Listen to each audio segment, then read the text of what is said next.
आप इस वक्त ब्रेकिंग न्यूज दे रहे हैं TNN डिजिटल से बराह रास्त। जिला तलगंग के दहात नक्के कहूट में सबसे बड़ी सालाना मजलिस एजाज शहादत सफ़ीर इमाम हुसैन अलैहिस्सलाम हज़रत मुस्लिम बिन अकील अलैहिस्सलाम बरोज़ हफ्ता 24 जून को हुसैनी इमाम बारगाह नक्के कहूट में मुनक्किद की जा रही है, जिसमें मुल्क भर के उलमा कराम मुज़ाकिरीन मजलिस एजाज से खिताब फरमाएंगे।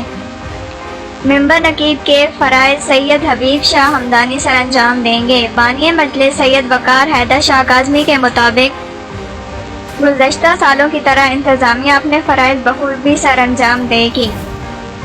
SHO थाने सदर तलगंग की क़यादत में बम डिस्पोजेबल टीम, मलिक रियाज की क़यादत में 112 की टीम, डॉक्टर अतीक और जैन की क़यादत में ट्रैफिक पुलिस और म्युनिसिपल कमेटी तलगंग की टीमें अपने फ़राइज़ सर अंजाम देंगी।